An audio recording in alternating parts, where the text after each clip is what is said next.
One of the positive things I'm going to say about the NHS is that you can get your results online. So I had my blood test done 2 days ago.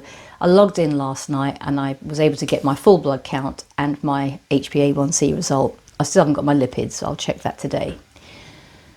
So for those of you who've been watching, and you know that I am using a continuous glucose monitor to see the trajectory of my blood sugar, doing a few experiments. In January, I had a blood test done in Australia. My HbA1c was at 5.8, which put me inside the pre-diabetes range by a couple of points. Since then, I've cut out alcohol and I've lost almost 5 kilos in weight. Now, an HbA1c test takes an average of 3 months of your blood, because the platelets in your blood, they collect they live for 3 months, up to 3 months, and they collect stickiness. The more sugar that's in your blood, the stickier they get. So when they take the blood, they measure those cells or platelets for the stickiness, and that's how they get the estimated HbA1c. So it means that if you get a result today, you can't go back in 2 weeks' time and expect the result to look markedly different no matter what you do. You do have to kind of make improvements over 3 months and then go and get retested, and hopefully those changes that you've made will reduce that HbA1c back into a healthy range. So in January, I quit alcohol on the 31st of December, in fact, so the 1st of January through to now. I had 1 week where I drank at the end of May. I had a glass of wine either side of that week, roughly, but otherwise alcohol free. I don't eat a lot of chocolate. I've had a few little binges since January, maybe 3 or 4 times. I've gone to the supermarket and bought a bar of chocolate, maybe had a bar the second day, and sometimes maybe on the 3rd and 4th day, and then that's it. I just stop. Like I don't sit here with chocolate at home. I don't buy cakes or biscuits. I have literally not bought any cakes or biscuits. I think I had 2 or 3 free pastries from Lidl, but they're not even that nice. It's not worth the effort and the calories, quite honestly. So I don't do that. If somebody makes me a cake, like my niece made me recently, I'll eat the cake. I love cake, right? Who doesn't? My food is healthy. If you've been watching some of my CGM things, you'll see I make almost everything. I make my own yogurt, I make my own kefir, I make my own breakfast bags up of oats and nuts and seeds and bits and pieces. I make my own pesto. Sometimes I use a jar of pesto. I make my own bread. I mean, I literally, I'm doing it right.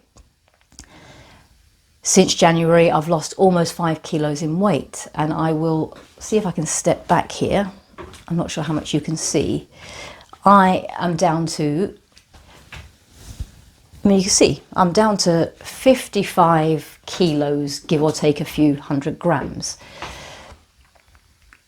I was 60 kilos, so I wasn't massive, but 55 kilos, I think that's 8 stone 9 and a bit thereabout. So I was certainly well over 9 stone. I was probably 9.5 stone in January. So I've lost a bit. I've still got 2 kilos to go to get to what I call healthy weight.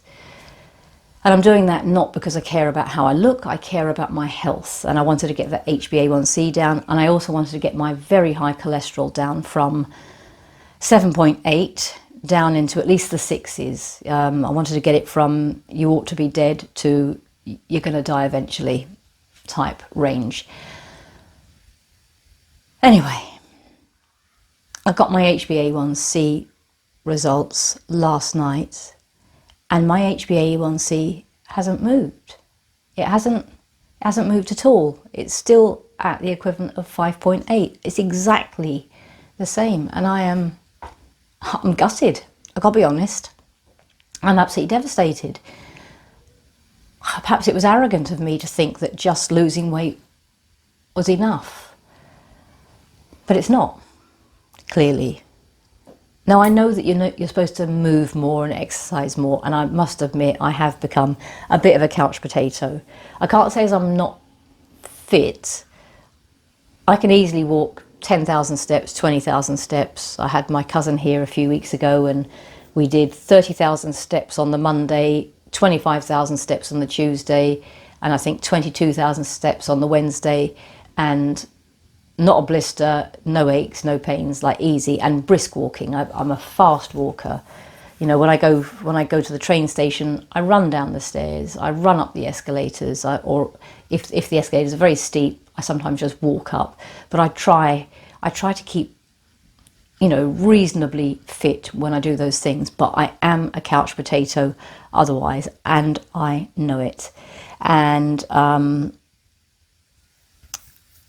my niece's partner has a channel called Discipline Drive, and he's great. So I'm going to be watching his Tai Chi moves every day, and I'm going to be exercising to them. So Ben, this is a shout out to you. Discipline Drive, fantastic channel, and just brilliant to watch. Ben is amazing. He's just the warmest, loveliest guy, and he's as lovely as he comes across on screen.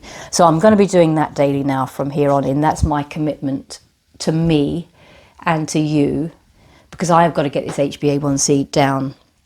But the other thing is, I was looking up last night, like why when I've lost 5 kilos and I'm eating right for the most part, why is my HbA1c still high? I mean, I'm 5 foot tall, 60 inches.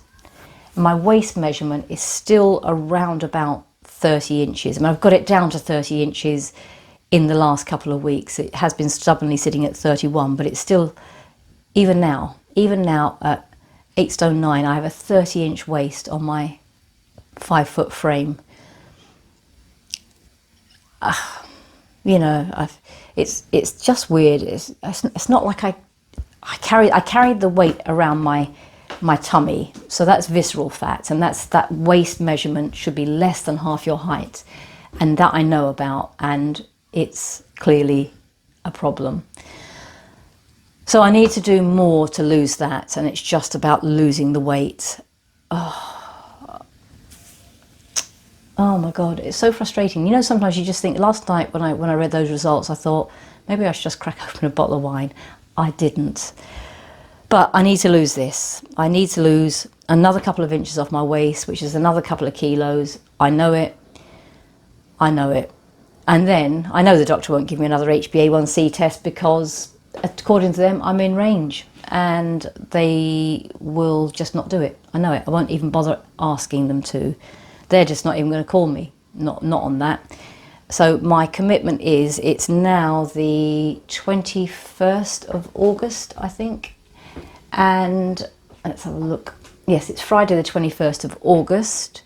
So September, October, November. At the end of November, I am coming back here and I will have another HbA1c test done. I'll pay for it privately, and I am going to get myself down into the high 4s. I'm aiming high. I am aiming high. I